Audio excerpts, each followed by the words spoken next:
Do you swear or affirm to tell the truth, the whole truth, and nothing but the truth in this proceeding? Totoo po ba itong notaryong ito? Totoo po, Your Honor. Bilang isang dating sundalo, inaalay ko ang aking buhay para sa ating bansa. Huwag niyong biruin ang sarili niyo. Dahil handa po kami makipagpatayan, proteksyonan lang ang aming kasama.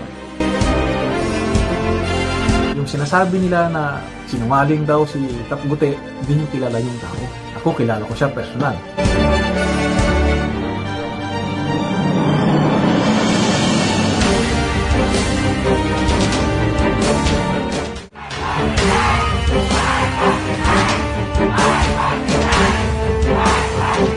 Bongbong bangag yan. May drug addict tayo na presidente. I can rot in prison for my country. I am not a Filipino for nothing.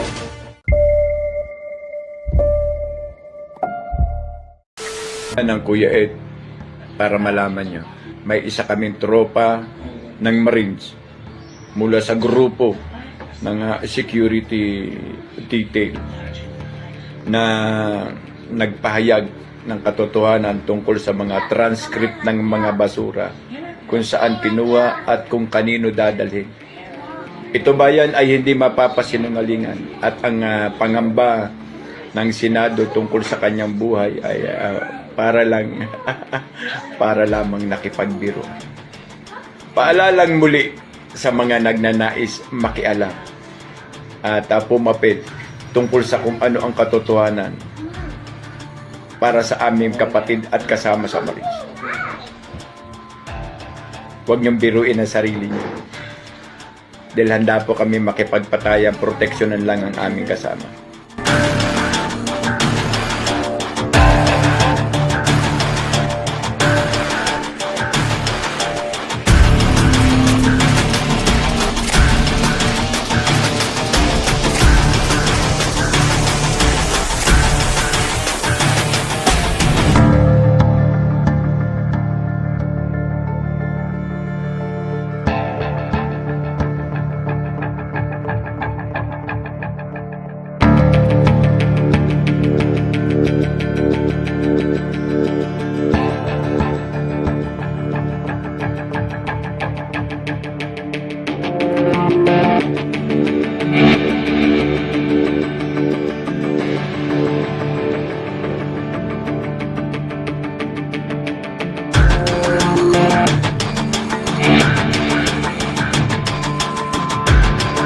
Yung sinasabi nila na sinungaling daw si Tapgute, hindi niyo kilala yung tao. Ako, kilala ko siya personal. Dahil kabaro ko sa Philippine Marines, ang sentro ngayon ng atake, si Master Sergeant Gutesa, na dumalo sa pagdinig. Alam nyo na, hindi ko na babanggitin, nilayo ko ng mga ganyan-ganyan. Ito yung unang pagkakataon na may ganito akong paksa. Alam nyo naman, pakanta-kanta lang ako, o yung mga inspirational messages ko. Ayoko sana sa ganito. Pero kahit sa munting pamamaraan lang, matulungan ko siya kung paano magpaliwanag yung sinasabi na peke na notaryo doon sa kanyang sinumpaang salaysay. Okay? Unang-una, kapag pumunta kayo doon sa malalaking kampo, halimbawa Camp Aguinaldo, Campo Crame, pati NBI, pati DOJ, doon mismo sa harapan, ang daming nagnonotaryo doon. Yung transaksyon mo sa loob, o utusan ka nung concerned office na yan, magpanotaryo ka muna. Ngayon, lalabas ka, ang dami doon nakahilera, mga pwesto. Pero hindi nyo doon makikita yung mga abogado. Kalimitan, andun lang yung kanilang secretary o staff. Sila na yung pipirma. Pero bakit tinatanggap yun? Kasi walang issue. Ito, may issue dahil siya lang yung kaisa-isahang bumanggit doon sa pangalan na binanggit niya. Yan. Alam ko yung iba sa inyo, naranasan na nila yan. Walang abogado.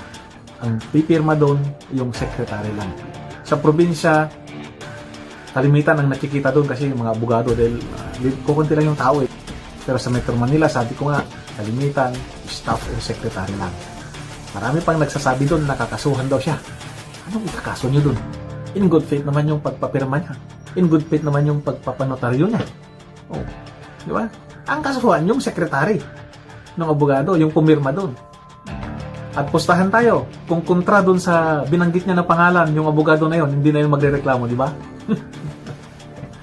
Number 2. Ito yung sitwasyon na bibihirang mangyari, pero naranasan ko kasi yon. Yung, pwede namang siya yung pumirma, halimbawa lang, siya yung pumirma. Pero tinakot na siya. Tatakutin siya. Hindi naman yung takutin na may mangyayari sa iyo pag hindi mo talikuran yung pirma mo. Hindi naman ganoon ang manakot. Alam niyo yung manakot? Kasi sabi ko nga, nasubukan ko na lahat yan. Simple lang yan. Halimbawa, tatawag ka. Autor na eh. Kung hindi mo tatalikuran yung pirma mo na yon, alam ko kung saan nag-aaral yung mga anak mo. Yung sinasabi nila na sinungaling daw si Tapgute, hindi nyo kilala yung tao. Ako, kilala ko siya personal. Ang sundalo may kanya-kanyang field of specialization. May infantry, may supply, ano ba yun? Quartermaster. Kami, parehas kami ng field of specialization. Kaya alam ko yung diskarte niya. Yung hindi niya pagdalo sa paanyaya ng DOJ, diskarte niya yun. Diskarte ng Intel yun. Ikaw, inimbitahan ka, alam mo na ang laking tao yung binanggit, tapos pupunta ka doon sa imbitasyon. Hindi Alam ng mga kasundaluhan yan, ang Intel, laging advance mag-isip yan. Kung iniisip mo para bukas, halimbawa, Sabado bukas, yung Intel nag-iisip na para Miyerkules yan. Ito pa, bakit daw hindi hinarang sa gate yung magdi-deliver? At saka sa kalaman ng hindi nakakalam, yung gate ng Forbes, hindi nasasakupan yung bahay doon ni, alam nyo na, yung McKinley Road na yan, from EDSA papunta ng BGC, andun, along sa McKinley yung bahay niya. Hindi nasakupan ng main entrance. Alam ko yan, ilang beses na akong nakapasok sa bahay niya. Okay? Sa mga nagmamalasakit sa kanya, katulad namin sa Marines, nasa maayos na kalagayan siya. Ayaw niya lang magtiwala siguro sa ibang tao, lalo na dun sa nag-imbita sa kanya. Ako, ayaw kong magbanggit ng mga, neutral lang ako. Para lang kay Tapgute yung pinaliwanag ko. Alam niyo naman, may kasabihan. Marines is always a Marines. Itong busina para sa pagkakaisa po. Busina para sa matigil ang korupsyon. Busina para matigil ang mga kalokohan sa Congress, sa Senado, sa gobyerno. Busina yan sa lahat ng kababayan natin Pilipino. Mga kababayan, pumunta na kayo dito. Panahon na ito. Ang dami na natin. Dagdagan pa natin para matuldukan ang aking ninakaw, ang ating kabanang bayan. Manawagan ako. Lumapit na kayo. Timing na ito. Maraming salamat.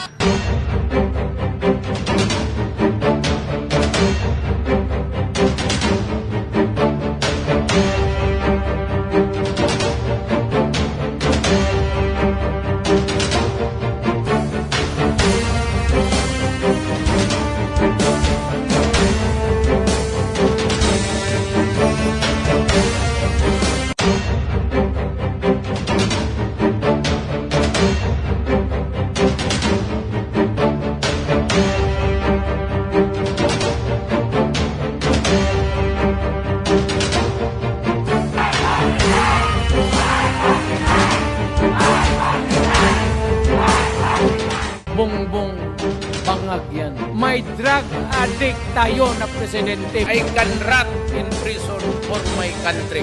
I am not a Filipino for nothing. Tatay, di